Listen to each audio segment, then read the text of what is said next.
Maayong buntag kanatong tanan, maayong buntag mga igsuon. Welcome sa Golden City Alliance Fellowship.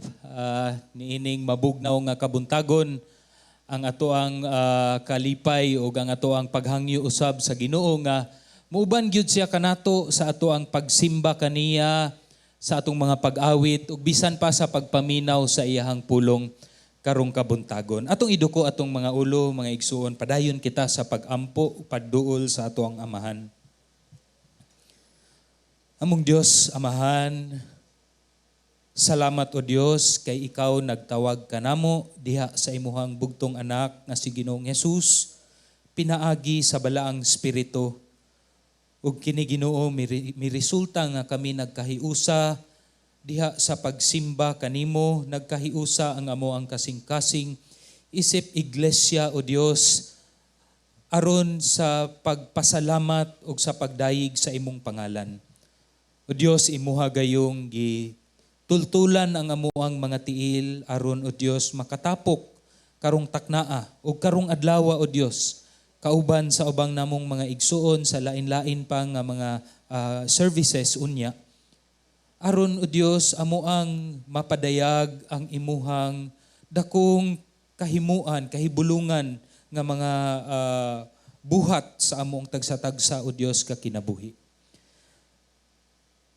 Lord, nagaduol kami karong kabuntagon, uban Lord sa imong mga kaanakan, ang mataog usa o Dios na ay daghan nga mga gidala usab nga kabug-aton ug gusto namo kini ibutang sa imuhang tiilan Ginoong Hesus.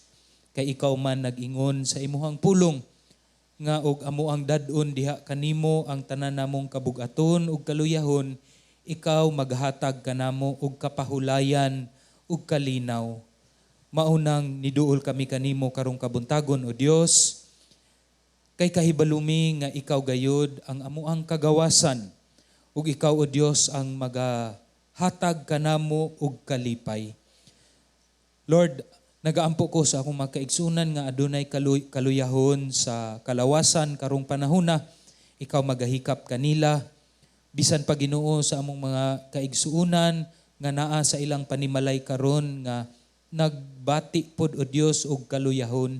Ikaw pod Lord magahikap sa ilahang kalawasan ug makabaton sila Ginoo og kapiskay sa panglawas. Nagaampo ko o Dios sa mga kaigsuunan dinhi nga dala o Dios ang ilahang kabug-aton sa pagpanarbaho, mga kabug-aton o Dios sa negosyo ug uban pa Lord diha sa pamilya. Ikaw pod o Dios ang maghatag og comfort ug ikaw o Dios maghatag og kalinaw aron o Dios nga ma-assure gayud kami nga ikaw anaa ang imong presensya magauban kanunay kanamo. Sa mga kaigsunan o Dios nga naga-struggle spiritually, Lord, among pag-ampo usab nga ikaw ang magatultol kanila sa dalan padulong diha kang Ginoong Hesus. Ikaw Ginoo magahatag og kadasig kalayo o Dios sa amuang kasing-kasing nga mubalik og makapadayon kami sa pagpangalagad kanimo sa matag adlaw. Ug karong takna o Dios ang imuhang kaalam amo apong gipangayo samtang kami magtuon sa imuhang pulong ug ikaw o Dios magatudlo kanamo, magalamdag kanamo pinaagi sa imong balaang espiritu aron magkinabuhi kami nga haduol sa imong kasing-kasing ug o Dios makatuman gayud sa imuhang mga sugo para sa imong kahimayaan. Sa ngalan ni Jesus kami nagaampo. Amen ug amen. Atong palakpakan ang ato ang Dios. Sa makausapan, maayong buntag kanatong tanan. Karong adlaw naga-celebrate kita sa baccalaureate nga service. In other words, ang ato ang mga graduates ato ang gitagaan og pagtagad karong adlaw og usapod kini siya nga pagampo nato sa Ginoo nga ang kadaugan gayud sa kinabuhi, ang success sa kinabuhi kay ilahang matagamtaman. Sa mga graduates nato gikan sa kinder sama sa ako ang anak nga mo grade 1 na karong abli Matod pa sa atong mga kaigsunan diri ganina kay nabati na daw nila ang ilahang katigulangon, no? Kay mo grade 1 naman ang ako ang kamanghuran. Og sa ato hangtod sa atong mga kaigsuunan nga mo graduate og kolehiyo, masteral, unya moadto na sa laing ang sa kinabuhi nga mangita na og panginabuhi, no? Manarbaho na lugar or mag-business lugar og uban pa.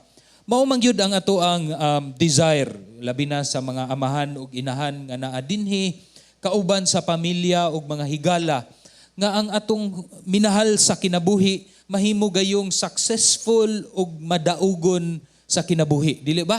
No, mao man gyud na ang ato ang kalipay ug atong mga pag-ampo ug usa pud na karason nga nganong ga celebrate kita og baccalaureate nga service karong kabuntagon.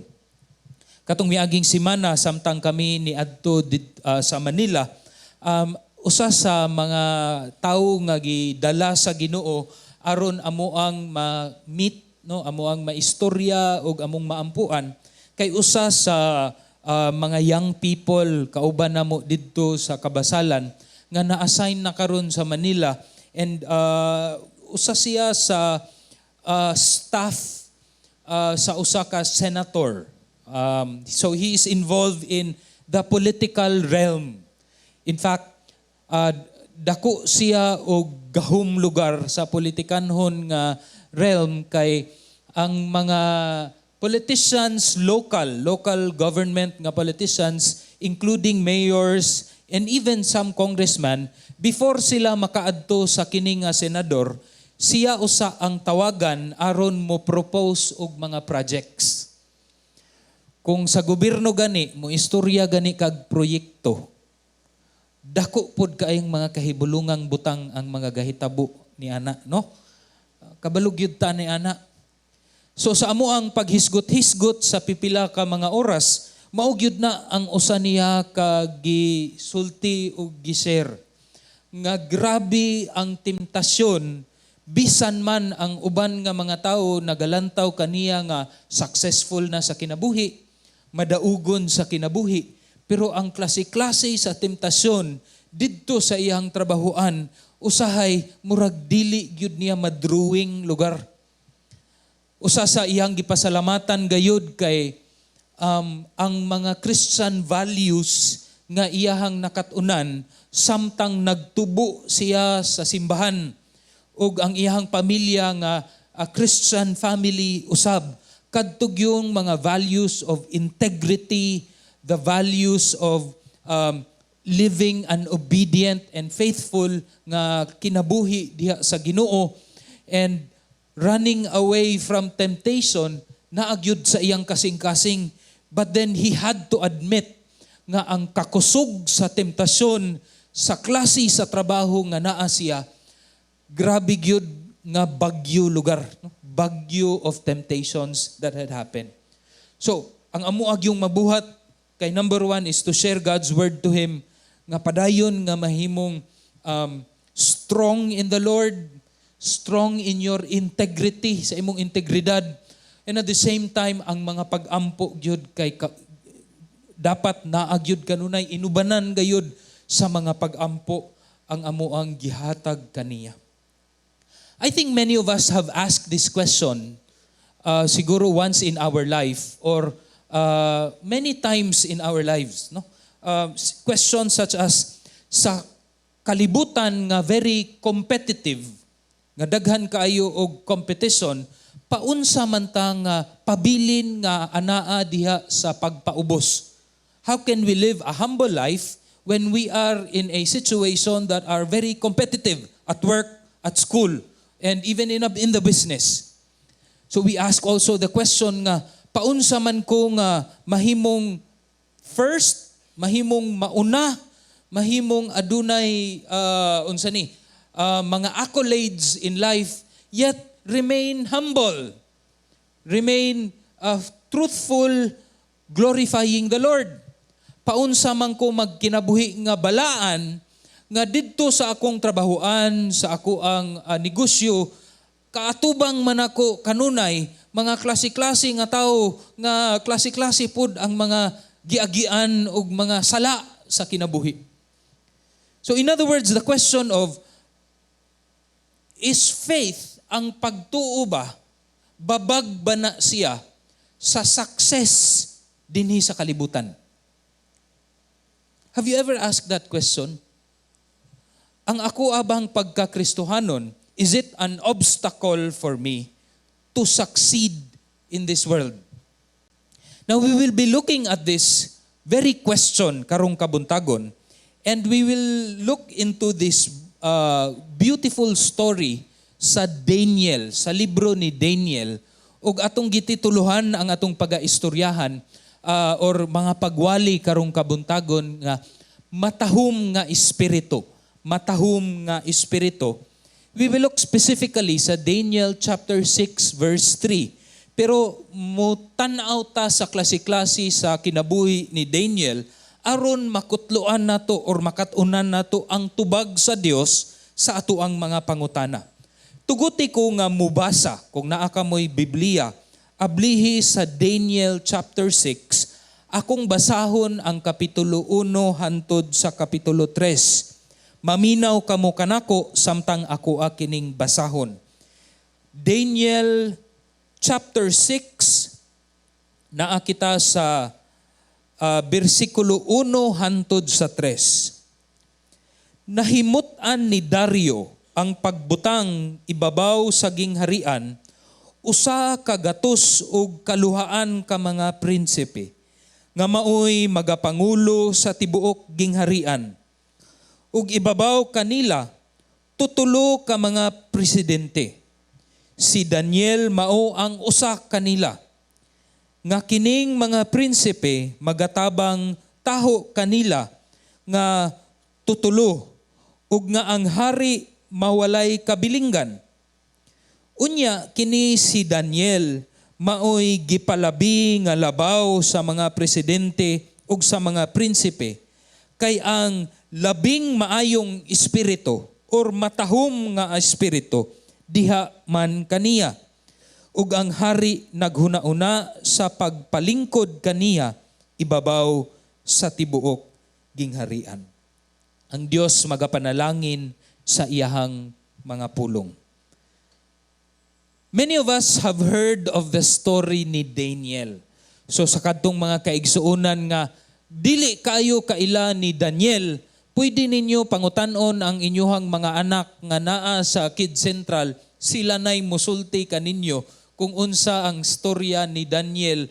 Pakapinan pa na og mga leon og uban pang mga madasigon o maanindot gayod nga mga istorya.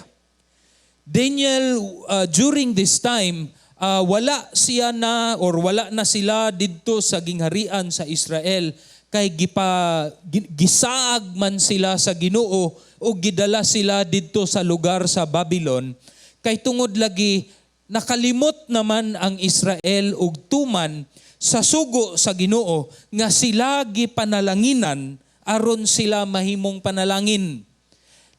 Na period naman sila didto dapita sa gipanalanginan mi sa Dios. Wala naman nila sumpay nga aron sila mahimong panalangin. And oftentimes sa ato apong Kristohanon nga kinabuhi, diha ra pud tataman, no? Lord, panalangini ko. Nakalimot ta nga ang gusto di ay sa Dios nga panalanginan ta aron kita mahimong panalangin sa mga katawhan. And this was the very thing nga nakalimtan sa Israel, maunang usa sa gibuhat sa Dios kay gisaag sa Dios ang mga katawhan sa Israel, specifically dinhi sa lugar sa Babylon ug sa Assyria. And Daniel was there. And tungod kay maalamon lagi ni si Daniel, hinay-hinay siya nga nahimong na-promote sa iyahang sitwasyon didto sa Babylon. And he became one of the leaders nga gi-assign sa lain-lain nga mga hari. In fact, sa kinabuhi ni Daniel, there were 3 kings na ay tulo ka hari nga giserbisyuhan ni Daniel. Ang una ni ana si King Nebuchadnezzar in the year 605 BC or natawo ni si King Nebuchadnezzar. 605 BC namatay sa 562 BC. Ang ikaduha nga hari kay si Belshazzar, ug ang ikatulo nga hari kay si King Darius or si King Cyrus. Mao kini si King Cyrus or si King Darius nga naa sa Daniel chapter 6 nga nag-assign ni Daniel nga mahimong usa sa mga presidente, usa sa mga high officials of his court and of his government. Pero nag-ingon ang Biblia nga si Daniel nahimog yun nga he separated himself.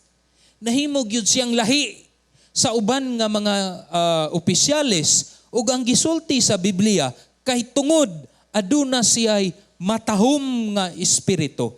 Labawng lahi gayud nga espiritu, or in English version, an extraordinary spirit or an excellent spirit in the NIV version.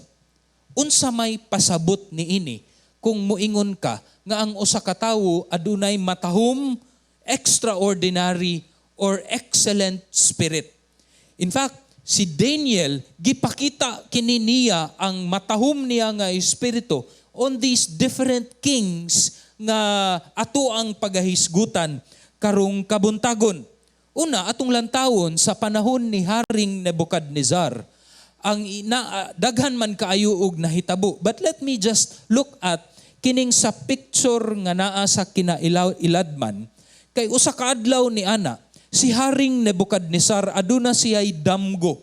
Ug ang iyahang damgo kay naay dako kaayo nga kahoy didto sa iyang damgo.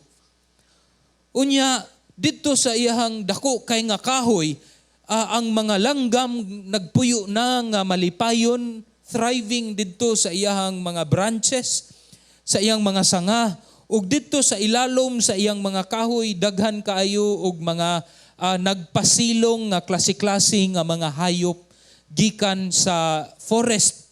Tungod kay labong man kaayo ang iyahang mga sanga ug mga dahon nga diin makakita sila og comfort. Apan samtang nagpadayon ang iyahang damgo, naabot siya sa punto nga giputol man ang kining dako kaayo labaw nga beautiful ug a great tree of life. Giputol siya nga naay nahibilin.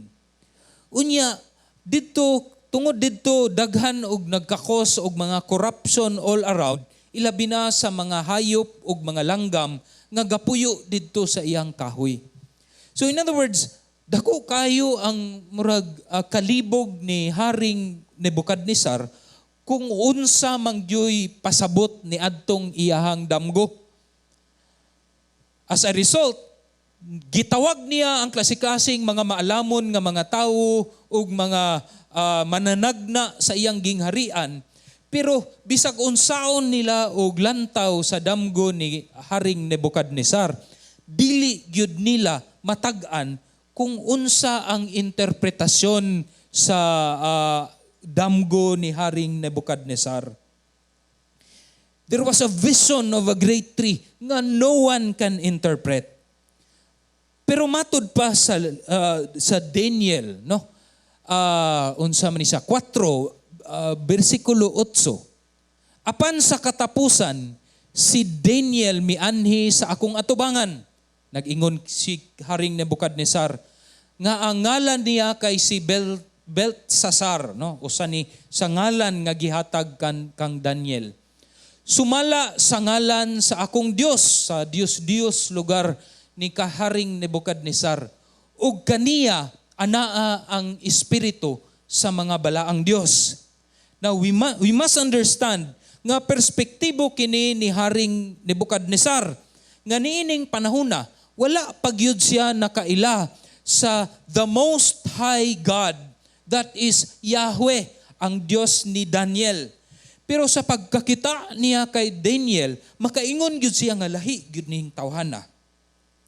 Na gyud ni siya espiritu, pero tungod kay wala man siya nakaila sa Dios ni Daniel, ang iyahang pagtag-an kay espiritu kini sa mga Dios nga ako ang gisimba.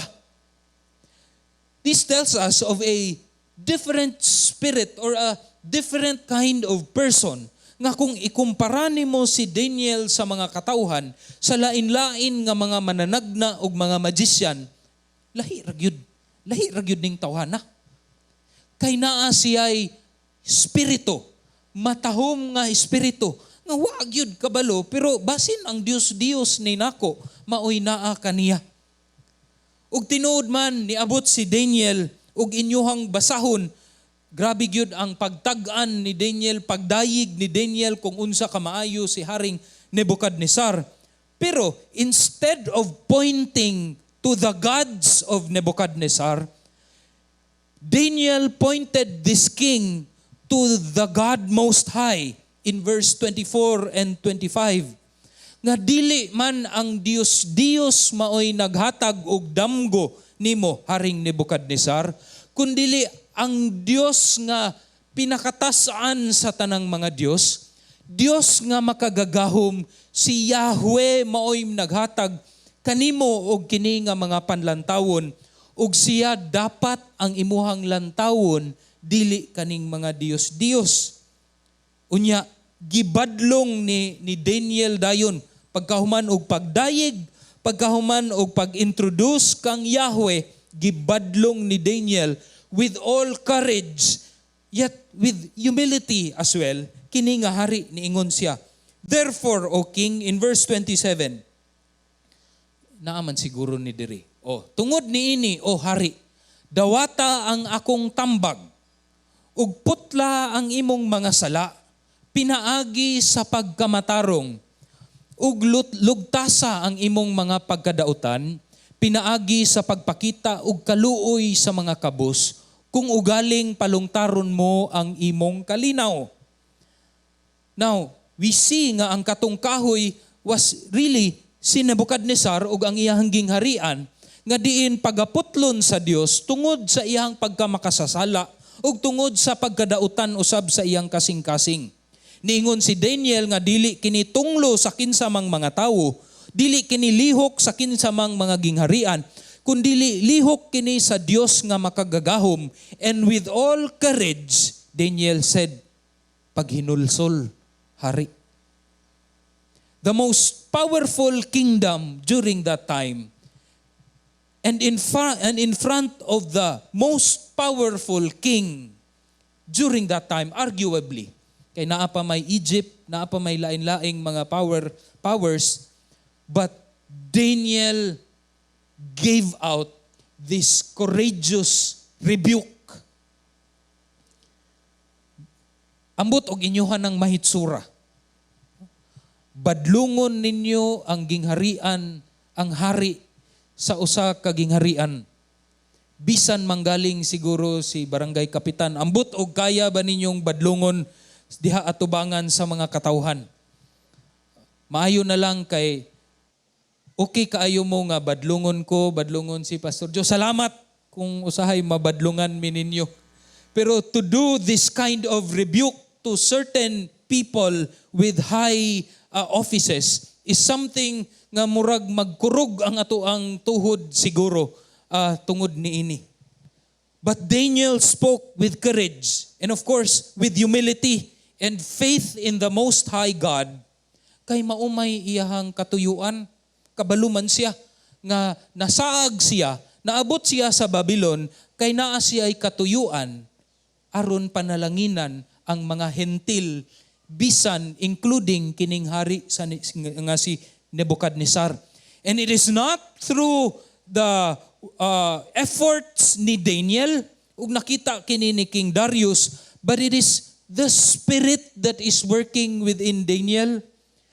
Ang Dios maoy nag-enable, nag-empower kang Daniel to become courageous in front of this powerful king, King Nebuchadnezzar. And he was able to stand among royalties, among great people of this land or in that land.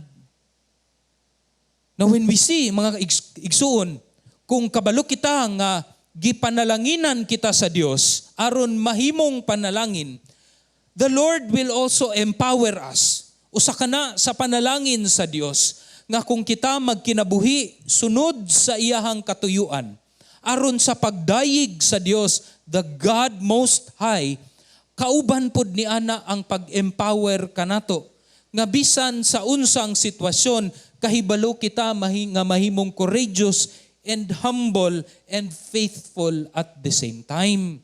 That's the power of the Holy Spirit. In fact, si Ginoong Jesus nagpromise ni ana nga tagaan ta niya og magtutudlo, maggigiya nga sa panahon nga dili ta kabalo unsay isulti ang balaang espiritu sa Dios, maoy magatudlo kanato ug maghatag nato og kaisog nga musulti sa mga butang nga makapahimaya sa Dios.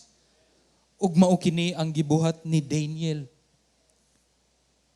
Nga dili maulaw, dili mahadlok og kinsa ang iyang kaatubang kay siya man ang representative sa King of all kings, the God of all small gods, the maker of the universe, creator of all things. Nganong mahadlok man ta, nga naaman kanato ang pulong sa Dios makagagahom. Because of that, King Nebuchadnezzar nga lahi ra gyud ning tawhana. But dili lang si Haring Nebuchadnezzar, sa sunod usab nga hari nga si King Belshazzar. Sa picture pa lang daan, kabalo ang atong mga kabataan niini. The writing on the wall, nga samtang kining si Haring Belshazzar, nagparti-parti tungod siguro kay siya daghag kwarta nga ipang party. Naay milagro nga nahitabo. And I challenge you to read this through kay dili man nato ni mahurot og tagsa-tagsaon mahuman ta ani unyang alas 10. But there was a miracle of a writing on the wall nga wa gyoy kasabot og unsa man kini. Unsaon ni pagsabot, unya unsaon kini pag-interpret. Galibog ang hari kung unsa kini, gipatawag na pud niya ang tanan nga mga manalagna, ang tanan nga mga maayong tawo didto sa iyang gingharian, apan wala gayoy makatubag kung unsa kini. Apan naa siya'y usa ka tawo nga nag-ingon nga, hari, adunay usa ka tawo sa imong gingharian. Kapitulo 5, versikulo 11. Nga kaniya anaa ang espiritu sa mga balaang Dios.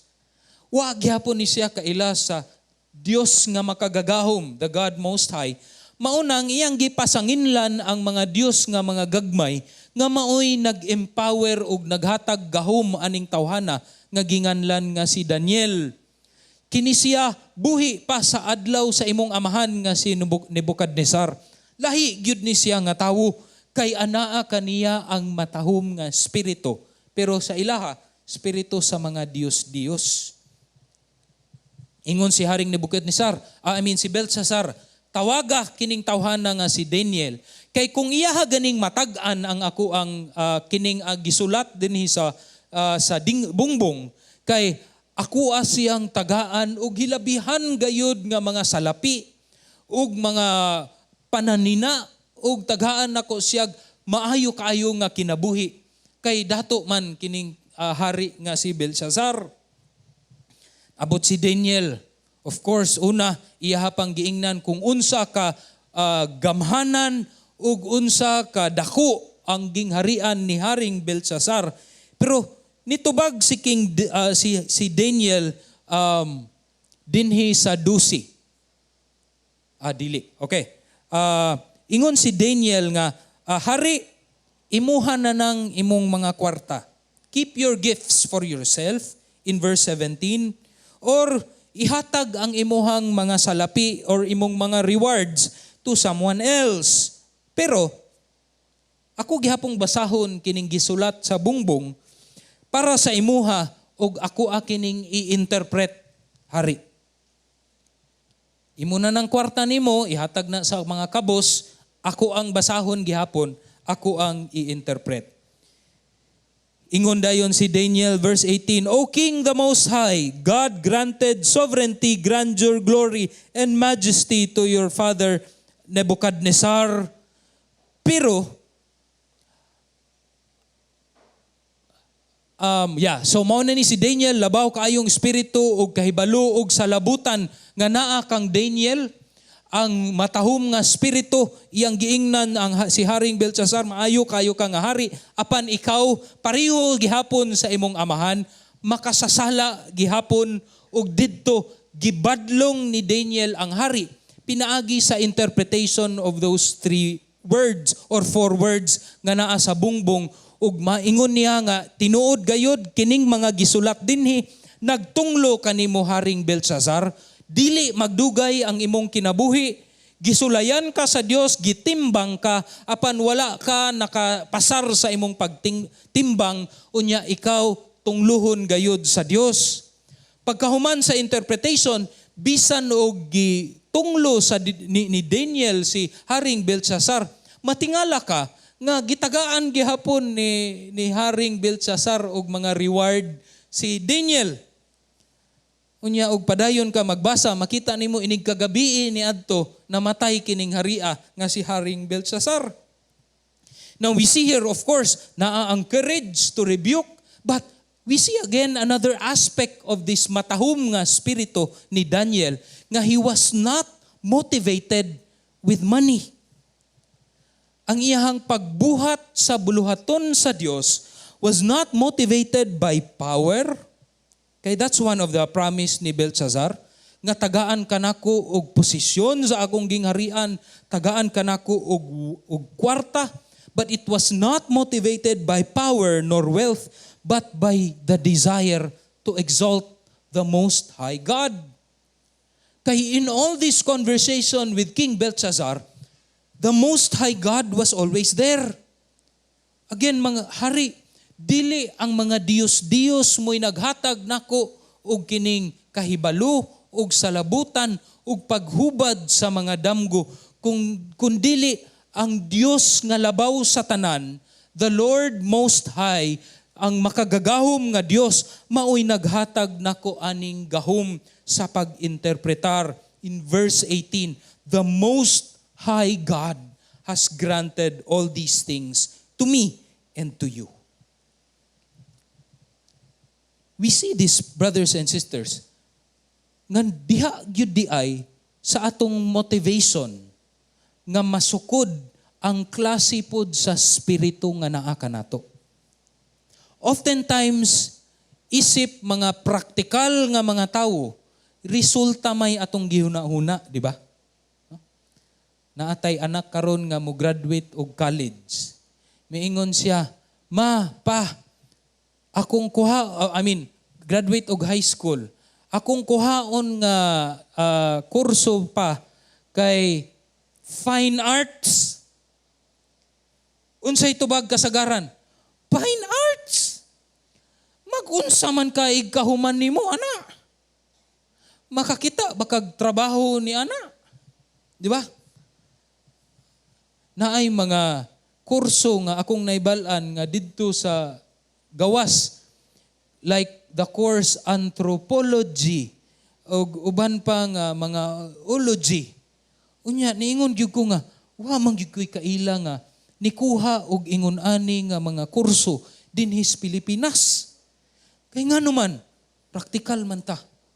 We often think of unsa may resulta ni ana, makakuha ba kag saktong negosyo ni ana, makatrabaho ba kag saktong trabaho, kay usahay pod kita mga amahan og inahan ang atong huna-huna maka-kickback baka kuanis trabaho sa akong anak.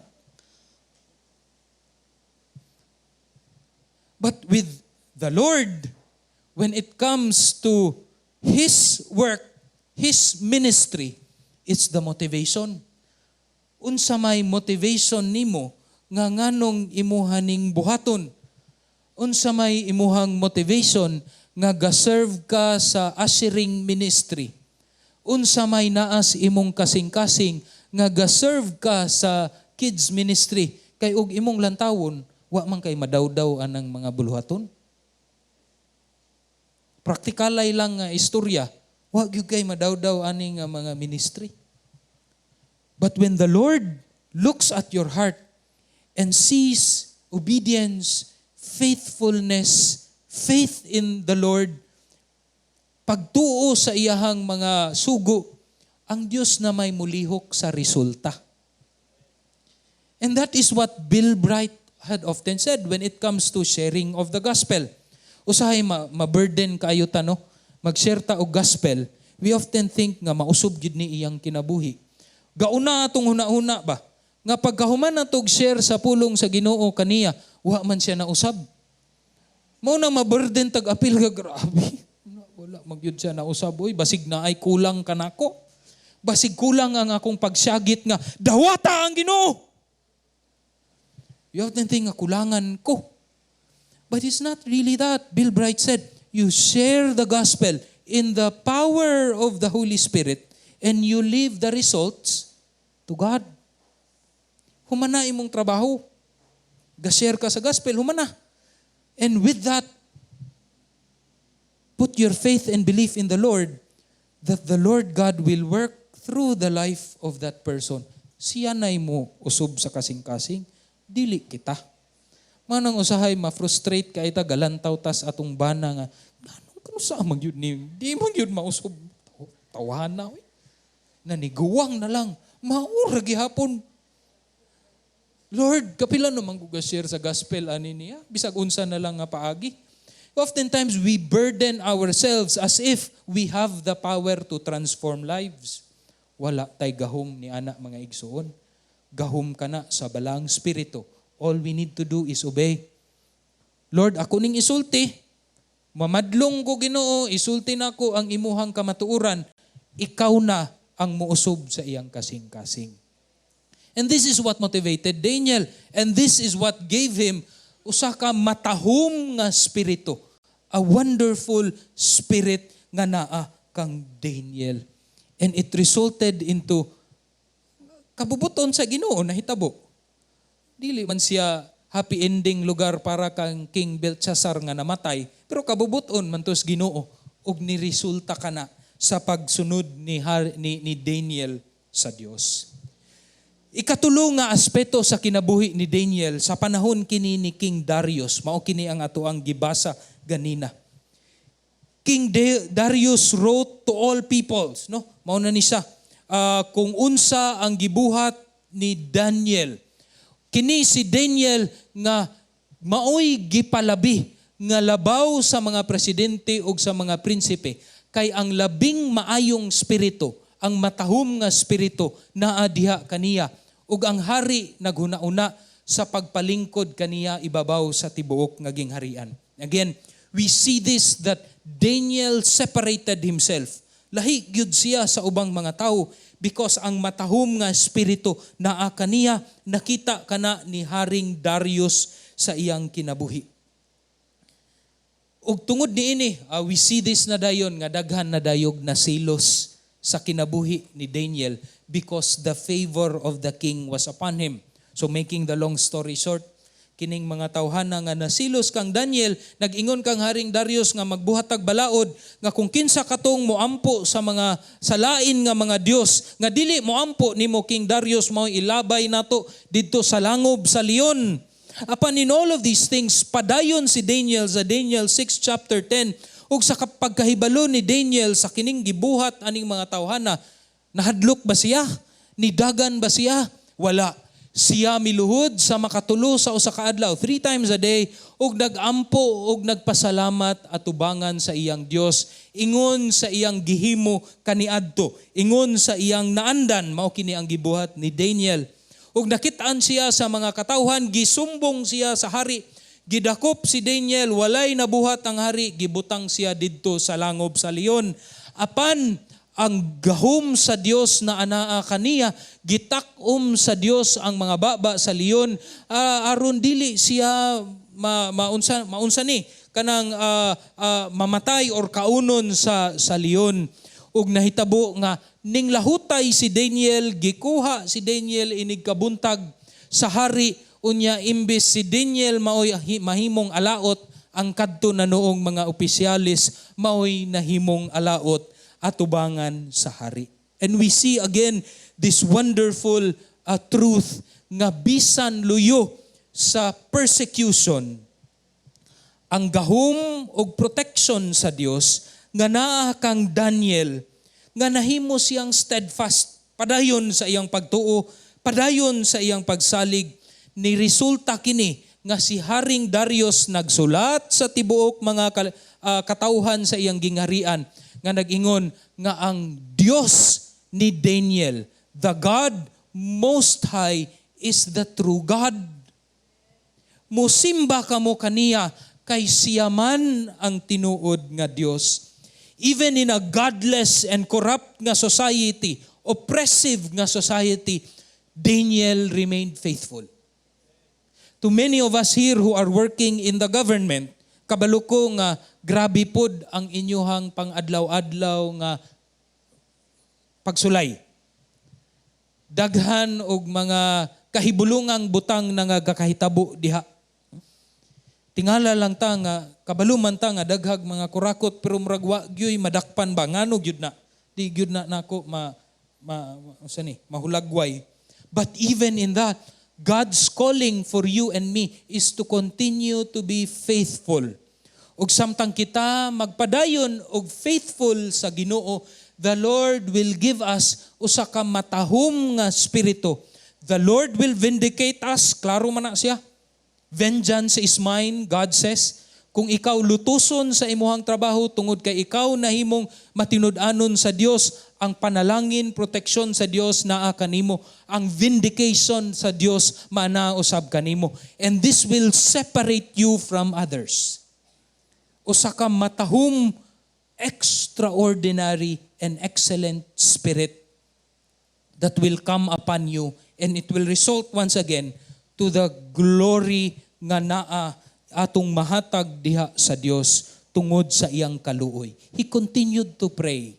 He continued to lean sa pagkamaayo sa Dios. And God says that we continue to do that sa klase-klase nga pagsulay sa atong mga kinabuhi. So what does this tell us? So with the question of, unsa ba? Ang pagtuo ba, babag ba sa imuhang success dinhi sa kalibutan? Well, it matters sa unsay imuhang definition of success. Kung ang success lang para sa imuha, mahimo kang first, mahimo kang ma-promote, mahimo kang bantugan, mahimo kang dato, I'm sure that you will be disappointed with your faith. Kaya nga naman, tanaw na to ni, very practical things. Atong gusto, atong gusto nga mahimutang mauna, to be first. Unsa may gusto sa Dios? When we think of success as being first, what is it when in God's eyes? Ingon ang Ginoo sa Marcos 9:35. Kung nadunay buot mahauna kaninyo sa iyong mga disipulo, kinahanglan nga magpaulahi siya. To be first, you need to be last. The last will become first, and the first will become last. Siya mapaulahi siya sa tanan ug masulugoon siya sa tanan. Very counter-cultural ang gusto sa Ginoo. Gusto ka ma-promote? Ingon ang Ginoo, kay ang matag usa nga mapahitaas sa iyang kaugalingon, igapahiubos sa Dios. Ug ang magpaubos sa iyang kaugalingon, igapahitaas. Daghan man yung mga sip-sip sa atong mga trabahoan, no? Nganong sip-sip man na sila. Okay, gusto ma-promote. Ingon ang Ginoo, dili man sa kasip-sip ikaw papahitason sa Ginoo, sa imuha mang pagkahambol, sa imong pagpaubos, sa imuhang lahi, matahom gayod nga spirito nga naa sa imong kasing-kasing. Atong gusto, or ang ato ang definition sa success, we think of success as mahimong bantugan. We want to be great. We want to be famous. Ingon ang Dios, ang tinuod nga success, apan kinahanglan dili kini mahitabo kaninyo, hinunua bisan kinsay gustong mudako, mahimong bantugan kaninyo, kinahanglan mainyo siyang sulugoon.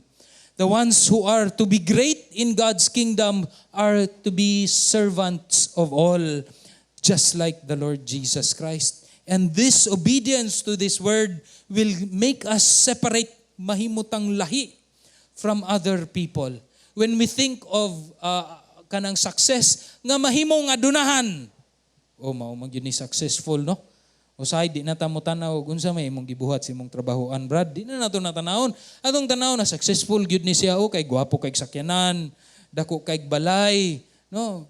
Og imuhang tukion ang iyahang trabaho, ay na lang. Kay basta daghag kwarta, gwapog balay, successful.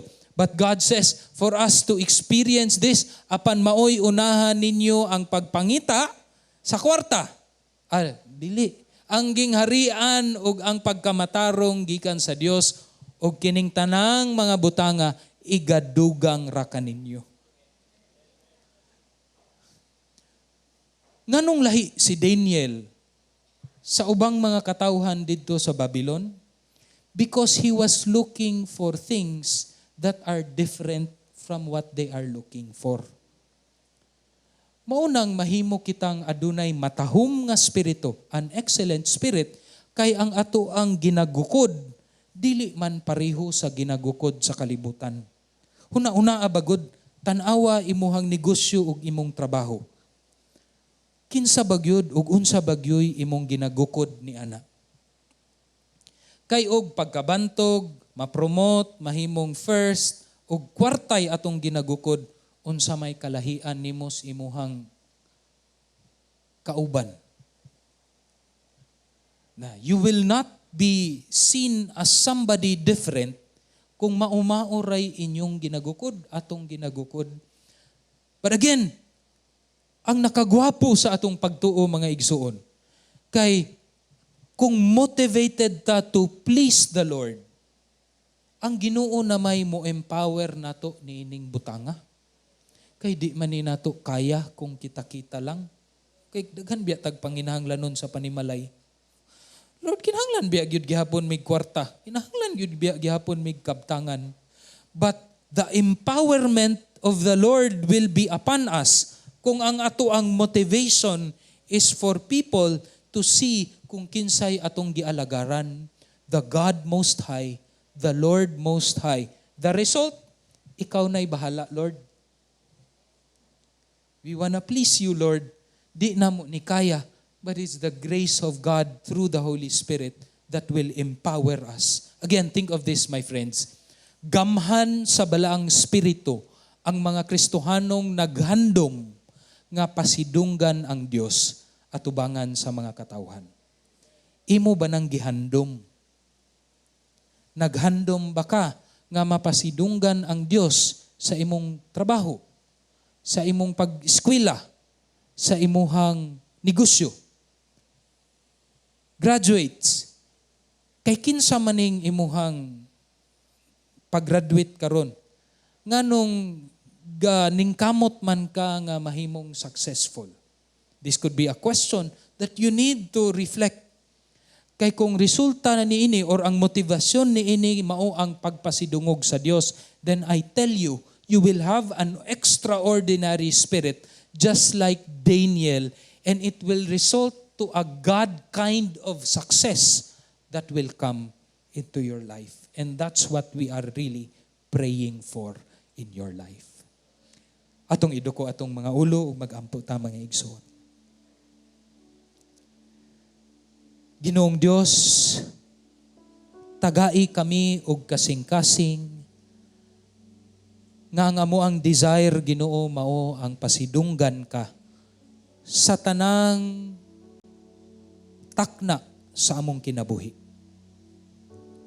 Tabangi, Ginoo, ang matag usa nga dili kami masaag sa mga temptasyon ug mga butang niining kalibutana nga mas makasilaw gayud kanamo.